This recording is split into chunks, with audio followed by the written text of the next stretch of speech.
It is time now to review headlines from today's newspapers, and we are joined, thankfully at long last, with the Ombudsman of This Day and Arise Media Group and This Day's Newspaper Limited's Group Executive Director, Kayode Komolafe. Welcome back. Great to be here. Welcome back. Morning, Oji. We missed Steve you and on our Sunday time program. But great to be before with you we get again. to the newspapers, however, we are going to spend some time on this. The Independent National Electoral Commission on Friday released the timetable and schedule of activities for the 2023 general election, fixing the presidential and National Assembly polls for February 25th next year. INEC Chairman Mahmoud Yakubu said party primaries for the nomination of candidates for the forthcoming election will be between April 4th and June 3rd. April 4th and June 3rd this year. Now, Yakubu said the timetable and schedule of activities for the general election are in line with the new Electoral Act signed into law by President Muhammadu Buhari. KK, over to you. What are your thoughts on this timetable that has been released? Well, but KK, maybe I should also add to the question, in giving us a proper perspective to this. I thought what the Act was trying to convey was that 180 days to the election, there will be primaries, and then 150 days to the election, there will be campaign. Which, if you go by 180 days, the primaries are meant to have been concluded by August the 11th, I think. But now, are we doing a lot more than 180 days? Because if you have to conclude the primaries by early June, and campaign won't start until September, what will the candidates be doing between June and September with what has now happened? Okay. Yeah, I think the first thing that should be obvious is that effectively we have less than a year to have the presidential election. So and that makes the timetable to be a very tight one, especially for the politicians. Now, after the conclusion of the primaries, of course, nothing in the books, will constrain politicians who have been nominated as flag bearers of their party, for the various elections, to go into the field. I think what we are talking about, is the formality, of the reach and the extent of the campaign. That is the one that you specify, the period that you have to be in certain states. You have to be in certain number of states. You have to be in certain number of local governments and the rest. And that is just the formality. But as for the activities, I don't think that after the primary that you say a candidate of a political party, it has nothing to do more than to go into the field to go and campaign. Yeah. But what would be the import of having these elections, having the primaries early, when the elections themselves have been shifted by at least 1 week? The presidential and the National Assembly elections, shifted from February 11th now to 25th, and then the governorship to March 11th. So if you are moving the elections forward, you are now drawing back the primaries.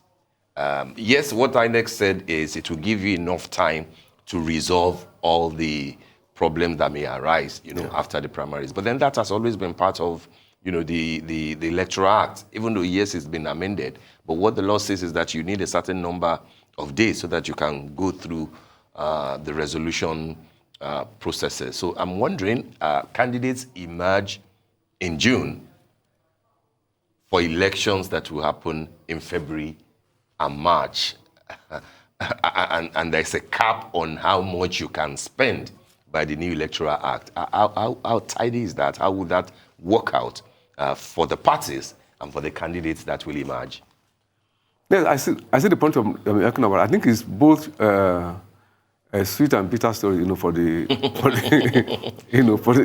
for the politician. In the first place, I think INEC is thoughtful, to have given enough room, for the parties to sort out, their issues before the election. Because after all, it is better if there are disputes, after the primaries, if these are resolved, before the party will now go into full swing campaigns, rather than, passing it up and you have the election and you still have the contest, or the primaries, still coming, coming up in courts long after you have had the election, I think what INEC has done, must have been largely born out of experience, and I think it's just to make things, more comfortable, especially for the candidates. But I also agree with you that ultimately that will be at the expense, of the politicians, because the more you go into the field,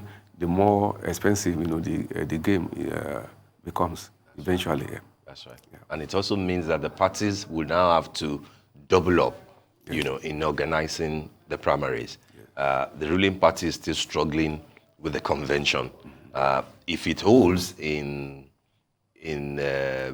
March, yeah. It means that they will have barely 3 months to plan the primaries. The primaries, and I think for many parties, apart from the two big, political parties, the question of consensus will probably become interesting because it will be less tedious and possibly less rancorous for them, rather than going into organizing direct or indirect primaries that will take more time, more organization, more money, than consensus. So and this, of course, will go to all the 18 registered political parties.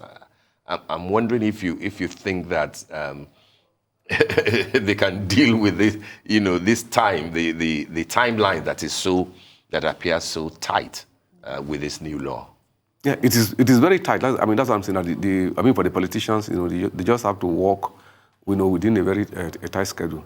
And don't forget too that when you talk of consensus, that it is the result of the consensus that is even more hotly contested. Because really it is the least democratic of all the options.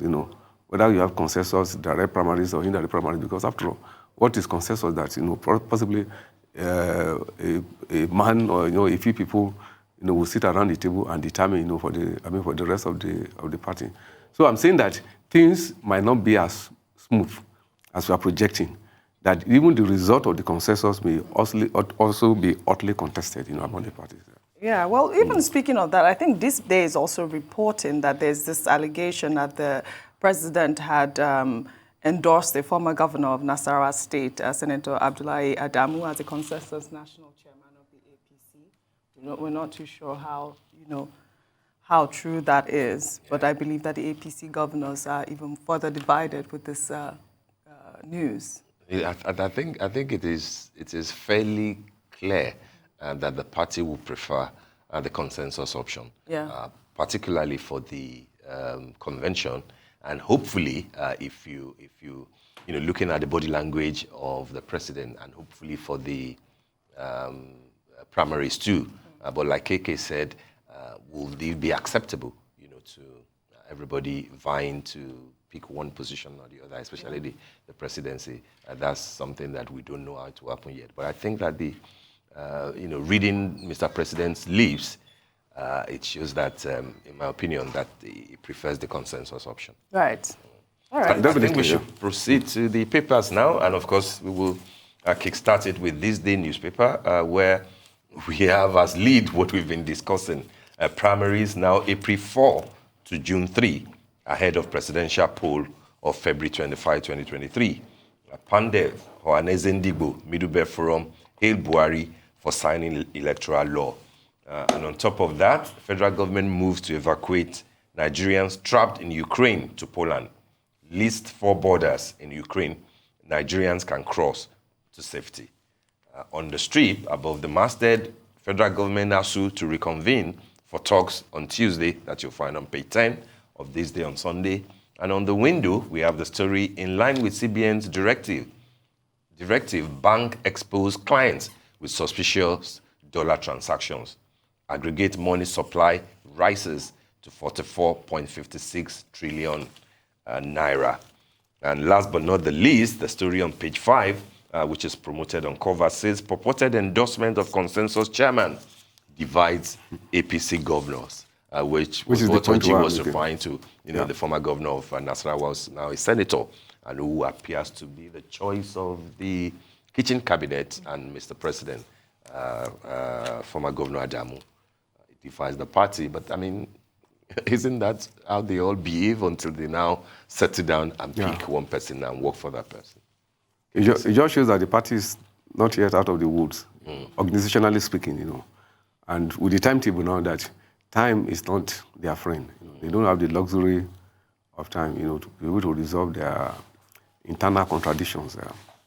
Now, the lead story of this day, in looking at it, I think as a preface, you know, that with what INEC did yesterday, you know, by releasing the timetable, then you will expect that in the next few months, the headlines, you know, will likely be political. You know, it just shows that the mood now, you know, the story. So you are going to be having more of, you know, political news as headlines.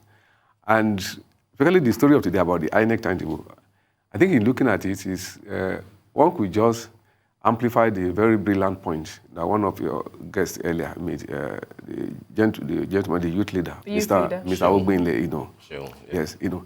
And, you know, in celebrating, you know, this sign, which is good, by the way. I mean, that should be reminded, it's a positive thing that the president, especially with the public mood, the pressure and the rest, and that is what democracy is about, that you should be, the leadership should be responsive, you know, to the mood, you know, of the people.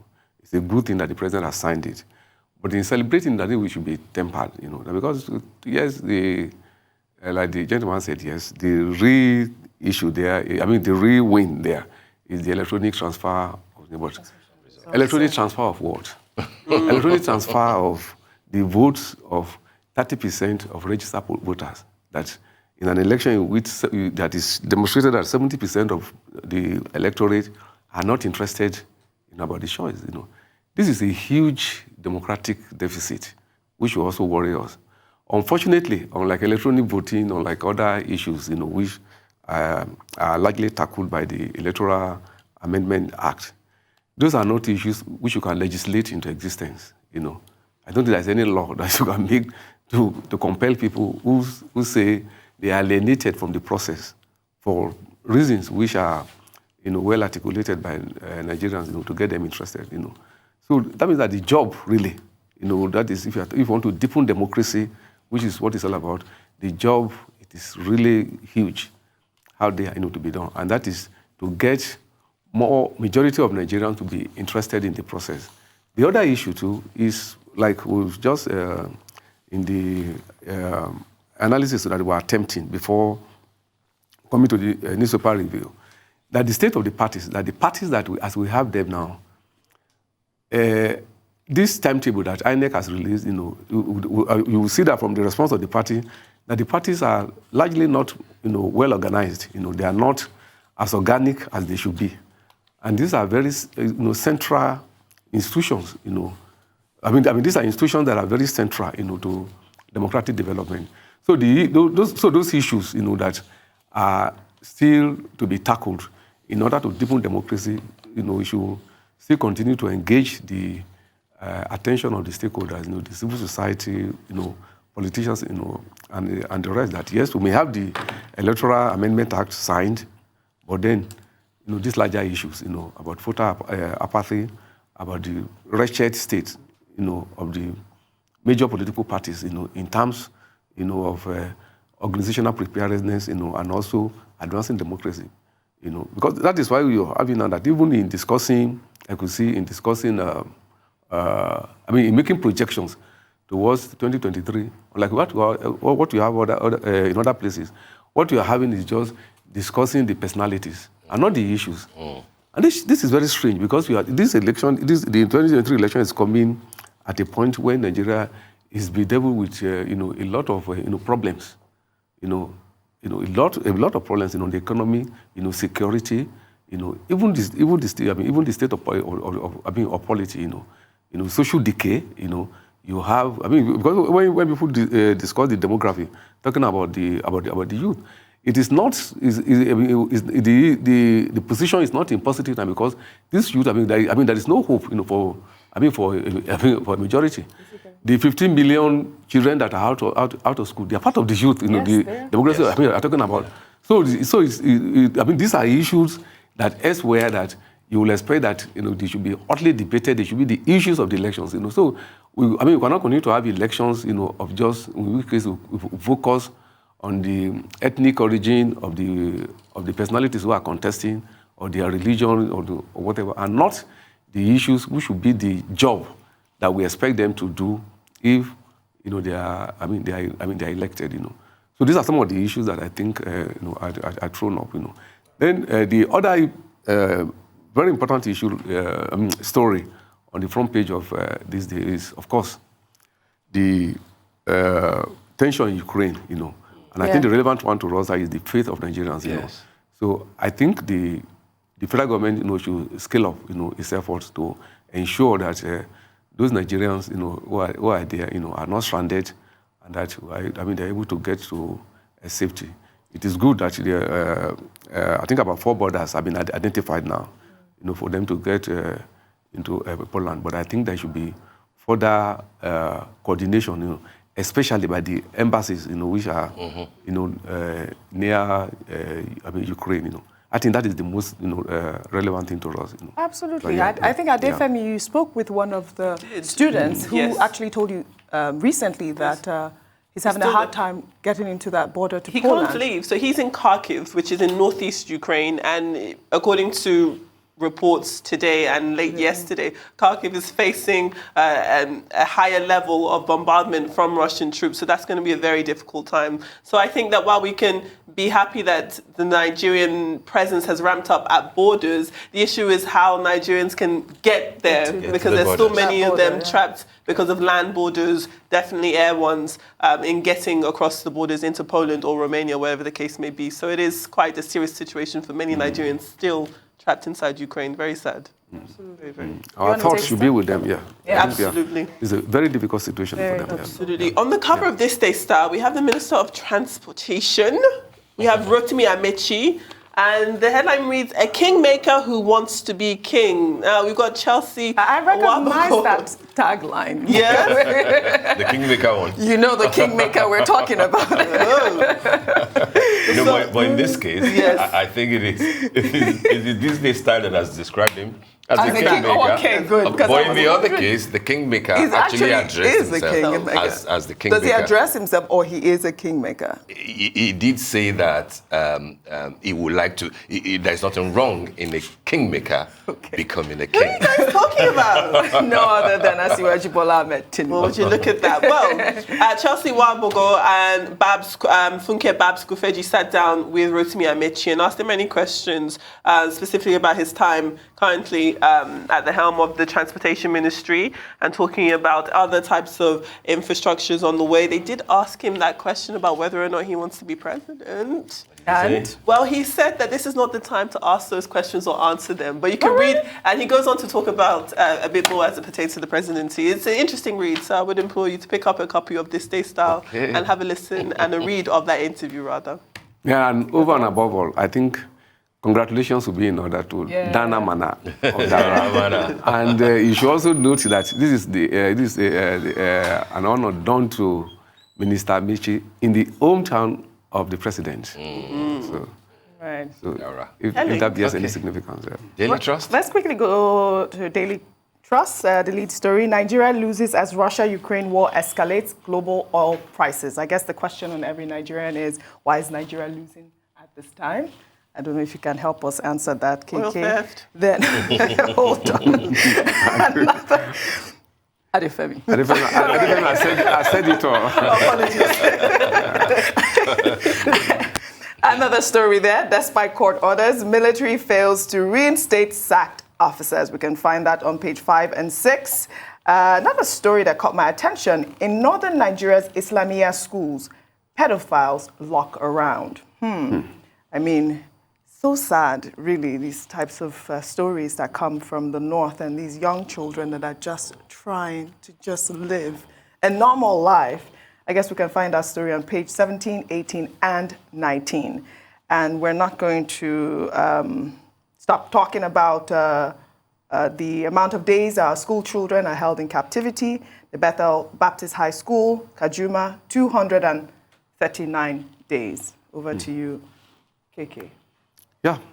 First, let's start with the tracker, I mean, the days of captivity, for these children, I remember at the time we were talking of 50 days, 60 days.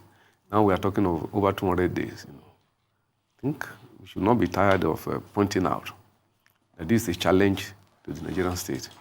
The Nigerian state owes those children the responsibility, the duty of ensuring their security. At least that is the way the Constitution puts it, and it has not been amended, I think it's a duty of them, and also at the larger level that the rest of society will also have a duty, to keep it alive, I mean, it cannot just be routine news, that's something that should just be forgotten, especially if one puts himself or herself in the shoes of the parents, those children that sent their children to school more than 200 days ago, and all the news that they get now is that the children are still in captivity, So if there's a way you can measure the barometer, of insecurity in Nigeria, I think, the fate of these, children in captivity, truly captures it. The Russia-Ukraine story and the effect, on Nigeria, I think it is, to me, it's more productive for us to reflect, on this rather than joining either in demonization of Putin, or amplifying the hypocrisy of the West about invasion, because this is the way it affects. yes, because I noticed that the way the Nigerian media, the way we carried on, is as if this dispute has only one version. Yeah. And I think if in a dispute, if it is a dispute, I mean, you must have more than one version to the story. Otherwise, it's not a dispute. But the way it is pronounced, it is that it's only the Western version of the story that is the story. The Russian version of the story. Correct. It's not true.